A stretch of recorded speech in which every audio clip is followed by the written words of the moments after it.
Enggak. Assalamualaikum warahmatullahi wabarakatuh. Halo semuanya, kami dari kelompok 2. Di sini kami akan mempresentasikan tentang modul 2 dari Cisco Networking Academy, yang dimana Basic Switch and Device Configuration, yang dimana akan dijelaskan oleh saya Hafiz Rahmat Kurniawan, lalu ada Saya Muhammad Dafal Baru. Saya Endromzi. Saya Jadi Telanifan. Saya Muhammad Alan Al-Fakir. saya Nabil Hasani. Saya Muhammad Raisa Sudin. Saya Albertus Satrio. Untuk materi pertama akan dijelaskan oleh saudara Alan. Kepada Alan dipersilakan.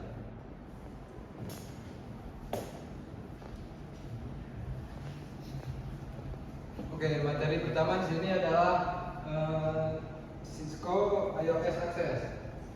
Cisco iOS Access adalah cara untuk masuk ke jaringan Cisco seperti router dan switch. iOS sendiri adalah sistem operasi yang digunakan pada perangkat Cisco dan biasanya diakses menggunakan Command Line Interface atau CLI. Lalu di sini ada 3 jenis akses utama dalam Cisco iOS. Yang pertama adalah console access, yaitu akses langsung menggunakan kabel konsol dari komputer ke perangkat Cisco. Akses ini biasanya digunakan saat pertama kali melakukan konfigurasi karena tidak memerlukan jaringan. Lalu yang kedua adalah telnet.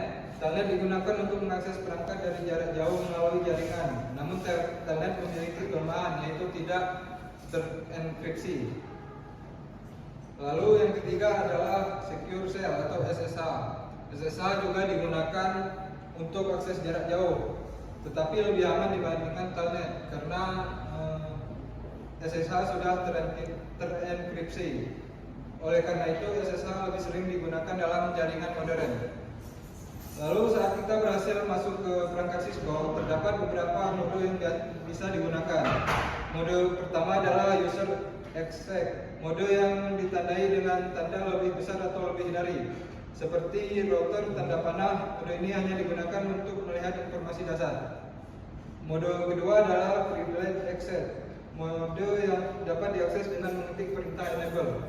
Mode ini ditandai dengan tanda pagar atau hashtag dan memungkinkan kita untuk melakukan konfigurasi dasar.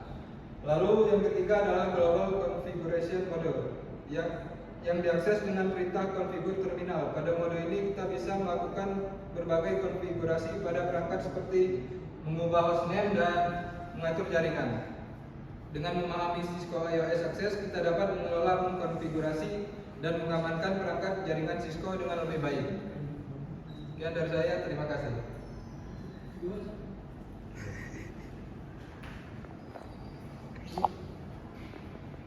Yang kedua ada iOS Navigation 2.2.1 Primary Command Modes. Pada iOS Command Line Interface, Cisco terdapat beberapa mode utama yang digunakan untuk mengakses dan mengkonfigurasi perangkat jaringan. Setiap mode memiliki fungsi dan tingkat akses yang berbeda. Mode pertama adalah User EXEC mode, yaitu mode awal pada penggunaan login. Mode ini hanya digunakan untuk perintah dasar seperti melihat informasi perangkat, sehingga tidak bisa melakukan perubahan konfigurasi. Mode berikutnya adalah Privilege EXEC mode, yang memiliki akses lebih tinggi. Pada mode ini, pengguna dapat melihat konfigurasi secara lebih lengkap, melakukan pengecekan sistem, dan menjalankan perintah penting. Untuk masuk ke mode ini digunakan perintah enable. Selanjutnya adalah Global Configuration Mode, yaitu mode yang digunakan untuk mengubah konfigurasi perangkat secara keseluruhan. Semua pengaturan utama dilakukan di mode ini.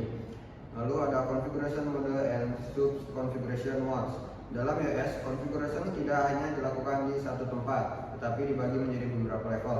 Global Configuration Mode digunakan untuk pengaturan umum perangkat. Dari sini, pengguna bisa masuk ke Configuration Mode, yaitu mode yang lebih spesifik untuk bagian tertentu. Contohnya config line untuk konfigurasi line dan config if untuk konfigurasi interface jaringan.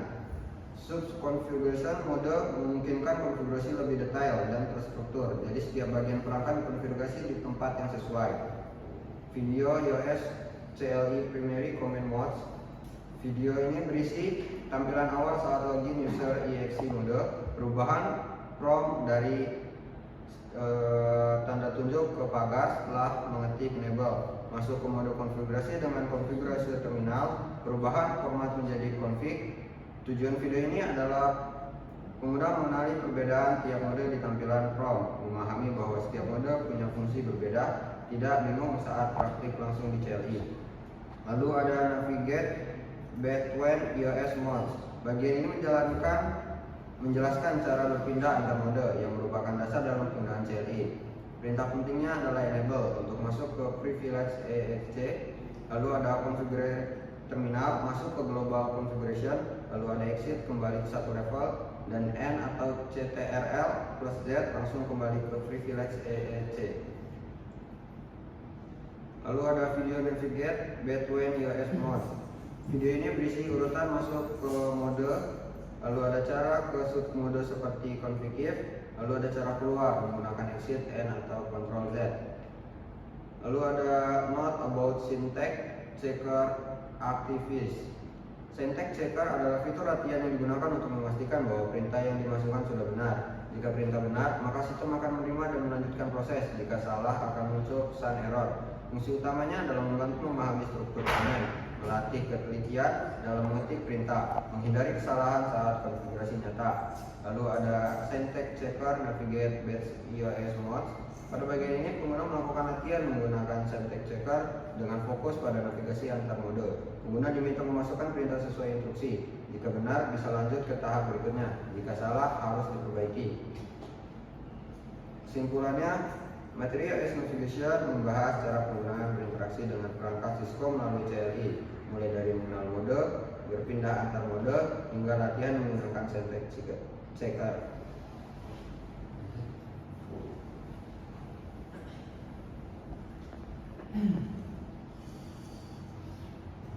Nah, bagian selanjutnya yaitu the comment structure. Jadi di sini saya akan menjelaskan apa itu comment structure. Itu struktur atau format penulisan perintah pada Cisco iOS. Artinya setiap perintah yang kita ketik harus mengikuti aturan tertentu supaya bisa dipahami oleh sistem. Dan yang kedua yaitu komponen utama comment. Dalam satu perintah ada dua bagian utama. Yang pertama ada keyword, yaitu perintah utama yang sudah ditentukan oleh sistem. Contohnya seperti bacaan PIN dan IP address. Yang kedua itu ada argumen, yaitu nilai tambahan yang kita isi sendiri. Contohnya seperti kita menulis PIN dan alamat IP address, yaitu 192, 168 dan .1.1. Yang dinamakan keyword tersebut yaitu ping. Ping itu dinamakan keyword dan nomor IP alamat IP itu disebut argumen. Bagian selanjutnya yaitu aturan penulisan sinteks. Jadi Cisco menggunakan format khusus untuk menjelaskan perintah. Yang pertama kita harus diketik sesuai perintah asli atau juga dinamakan menggunakan bold. Yang kedua ada italic, yaitu diisi oleh user atau nilai bebas. Yang kedua opsional, yaitu boleh ada, boleh tidak. Yang ketiga ada wajib ada, dan yang terakhir ada pilihan atau pilih salah satu dari yang ada. Jadi kita harus mengikuti format isi supaya tidak error. Dan bagian selanjutnya yaitu fungsi comment syntax. Jadi fungsi comment syntax ini yaitu membantu kita mengetahui cara penulisan perintah yang benar dan menghindari kesalahan saat konfigurasi dan menjadi panduan saat menggunakan CLI. Yang bagian berikutnya yaitu fitur bantuan di iOS. Cisco iOS menyediakan bantuan yang pertama ada context sensitive help, yaitu menampilkan perintah yang tersedia. Yang kedua ada syntax checker, yaitu memberitahu jika perintah salah. Nah, bagian selanjutnya yaitu shortcut dan hotkeys, yaitu untuk mempercepat kerja. Yang pertama menggunakan tombol tab, yaitu untuk melengkapi perintah. Yang kedua ada tombol atas dan bawah, yaitu untuk melihat histori perintah. Dan yang ketiga yaitu menggunakan Ctrl Z, yaitu keluar ke mode utama. Perintah bisa dipersingkat menjadi configure terminal kunci. Dan yang terakhir yaitu kesimpulan dari apa yang saya sampaikan ini, yaitu jadi comment struktur adalah aturan penting dalam penggunaan CLI Cisco. Dengan memahami keyword, argumen, dan sinteks, kita bisa menulis perintah dengan benar, menghindari error, dan melakukan konfigurasi jaringan dengan lebih efisien. Sekian penjelasan dari saya. Lanjut. Ya, berikutnya. Selanjutnya ada basic device configurations, yang dimana menjelaskan bahwa konfigurasi dasar adalah langkah awal untuk menyiapkan perangkat jaringan seperti switch, yang intinya dilakukan sebelum perangkat digunakan di jaringan, lalu berfokus pada keamanan dan identitas perangkat.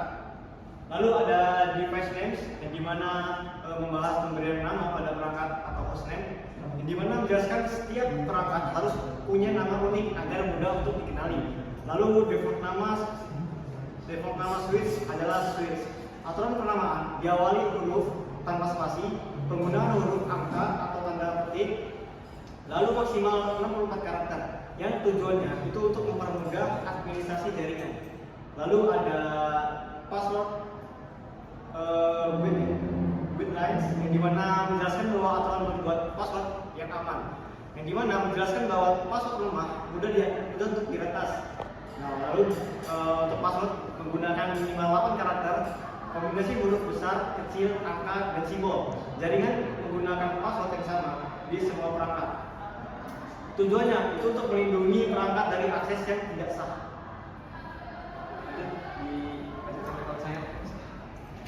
Baik.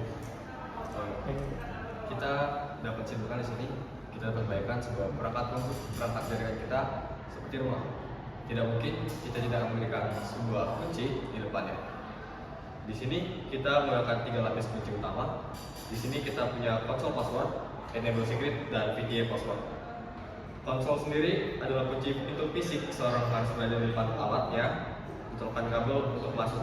Jadi ketika kita memiliki sebuah perangkat komputer dan kita pada awalnya ingin melakukan konfigurasi awal untuk masuk ke enable, di situ kita harus memberikan kunci supaya orang lain tidak dapat sengaja ataupun mengotak-atik konfigurasi yang telah kita miliki.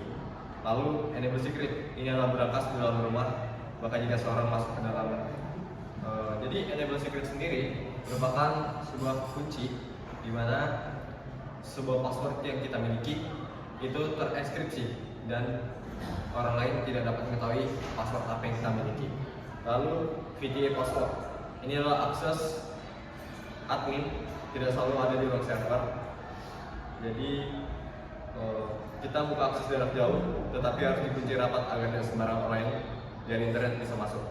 VTA password adalah virtual password, di mana ketika kita ingin mengkonfigurasi sebuah perangkat jaringan melalui mungkin SSH, nah di situ kita membutuhkan permission password tentunya supaya orang lain ataupun hacker tidak mudah masuk ke dalam sebuah perangkat jaringan kita. Lalu banner message ya berguna untuk sebagai gunanya untuk kata-kata seperti keamanan grafis dan aspek legal. Mungkin sekian yang dapat saya berikan.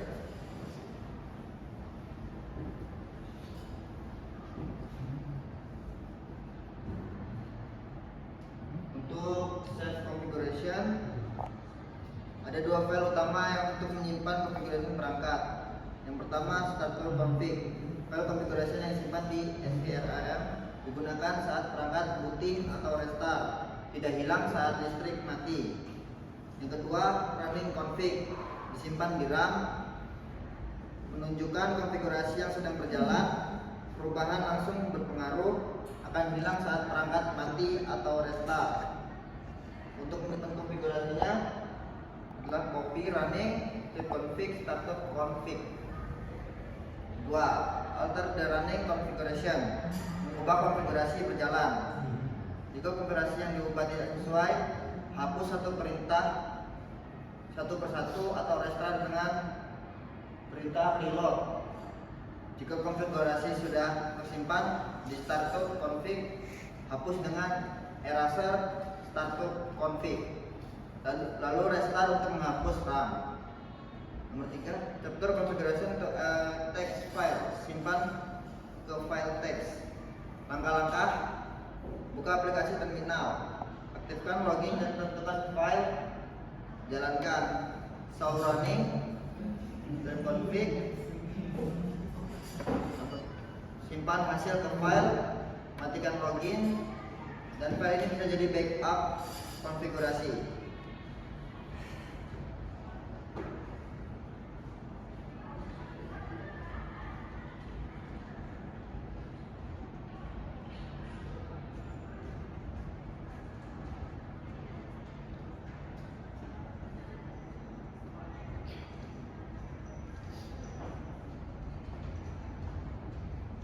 Catatan, file ini bisa jadi backup konfigurasi, tapi mungkin perlu diedit sebelum digunakan kembali. Sekian presentasinya. Lanjut. Oke, lanjutkan tentang materi port and addresses. Sebelum kita menjelaskan tentang ports and addresses itu apa sih? Ports and addresses itu. Jadi ini adalah konsep yang penting dalam sebuah jaringan komputer ini, di mana memungkinkan sebuah komputer akan terhubung antara satu sama lain. Nah, contohnya address itu adalah sebuah alamat yang dimana itu akan menandai sebuah perangkat, yaitu seperti identitas, seperti mungkin kalau di kehidupan sehari-hari mungkin itu seperti nama, NPM dan lain-lain. Sedangkan untuk port sendiri itulah jalur logika untuk mengirim atau menerima data perangkat. Contoh besarnya address itu alamat rumah, sedangkan untuk port itu sendiri dia adalah pintu yang menghubungkan antara satu sama lain.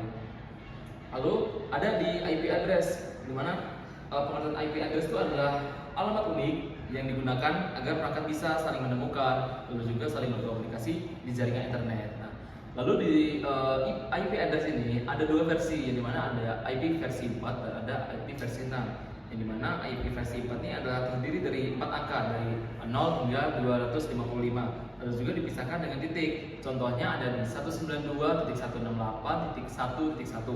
Nah, lalu di IP versi 4 juga ada subnet mask yang kita gunakan sebagai jaringan atau network. Seperti ada setelah kita menyambungkan IP addressnya yang 192.168.1.1 tadi itu, kita akan mendapatkan subnet mask dengan 255.255.255.0. Nah, jadi fungsi dari subnet mask ini sendiri yaitu menentukan jaringan mana, lalu juga menentukan jumlah host yang akan kita gunakan. Lalu ada default gateway, yang dimana itu adalah alamat IP router yang biasanya itu ada di ujung IP address, yaitu 192.168.1.1/24. Lalu untuk versi selanjutnya ada IP versi 6, yaitu generasi baru di IP, yang dimana IP versi 6 ini adalah versi terbaru dari IP address, yang dimana panjangnya ada di 128 bit dan juga formatnya yaitu hexadesimal, dan dimana berbeda dengan IP versi 4 tadi, yaitu tadi IP versi 4 itu ada di 192.68, sedangkan kalau di IP versi 6 itu ada di angka-angka dari 2001 campur dengan huruf-huruf. Lalu keunggulan dari IP versi 6 daripada IP versi 4 sendiri yaitu lebih banyak alamatnya, terus juga lebih aman, dan juga tidak dapat menggantikan IP versi 4 apabila sudah habis.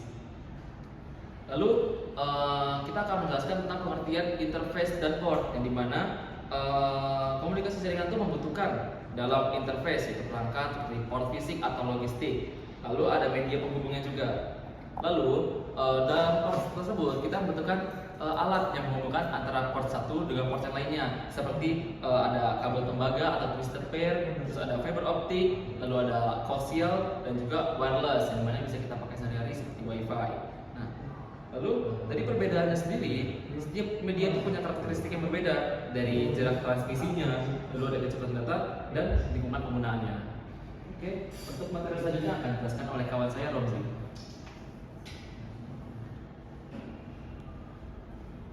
Oke, di sini saya akan memakai materi tentang configure IP addressing. Oke, yang pertama ada 2.7.1 manual IP address configuration for NDFIS. Pada bagian ini dijelaskan cara mengatur alamat IP secara manual pada perangkat aktif seperti PC atau laptop. Pengguna harus mengisi IP address, subnet mask, dan default gateway secara tepat agar perangkat bisa terhubung ke jaringan. Biasanya konfigurasi ini dilakukan melalui menu pengaturan jaringan network settings. Metode manual ini digunakan ketika kita ingin mengatur alamat IP secara spesifik dan terkontrol, bukan otomatis dari DHCP. Lalu ada 2.7.2 automatic IP address configuration for NDFIS. Bagian ini membahas konfigurasi IP secara otomatis menggunakan DHCP atau Dynamic Host Configuration Protocol. Perangkat akan mendapatkan IP address, subnet mask, dan gateway secara otomatis dari server DHCP tanpa perlu diatur manual. Cara ini lebih praktis dan sering digunakan di jaringan besar karena menghemat waktu serta mengurangi kesalahan pada input. Lalu ada 2.7.3 Syntax Checker Verify Windows PC Configuration. Pada bagian ini digunakan fitur Syntax Checker untuk memastikan konfigurasi pada PC sudah benar. Biasanya dilakukan dengan memeriksa pengaturan IP atau menggunakan perintah tertentu untuk melihat apakah konfigurasi sudah sesuai atau tidak. Nah, tujuannya yaitu agar tidak terjadi kesalahan sebelum melanjutkan ke tahap berikutnya. Selanjutnya ada 2.7.4 Switch Virtual Interface Configuration. Di sini dijelaskan tentang konfigurasi switch virtual interface SVI pada switch. SVI ini digunakan agar switch bisa memiliki alamat IP sehingga dapat dikelola melalui jaringan. Konfigurasi ini penting terutama untuk manajemen switch, misalnya sendiri untuk meremat akses atau monitoring jaringan. Lalu ada 2.7.5 Syntax Checker Configure Switch Virtual Interface. Bagian ini merupakan latihan untuk mengkonfigurasi SVI menggunakan perintah CLI. Contohnya sendiri yaitu masuk ke mode konfigurasi VLAN, misalnya VLAN 1, lalu memberikan IP address pada interface tersebut. Syntax Checker membantu memastikan perintah yang dimasukkan sudah benar dan sesuai aturan. Lalu yang terakhir ada 2.7.6 Packet Tracer Implement Basic Connectivity. Pada bagian terakhir dilakukan praktik menggunakan Cisco Packet Tracer untuk mengimplementasikan konektivitas dasar. Langkahnya meliputi konfigurasi switch, pengaturan IP pada PC, lalu melakukan pengujian koneksi menggunakan perintah seperti ping. Tujuan untuk mengeting sendiri yaitu untuk memastikan semua perangkat dalam jaringan dapat saling terhubung dengan baik. Sekian dari saya dan akan dilanjutkan oleh teman saya.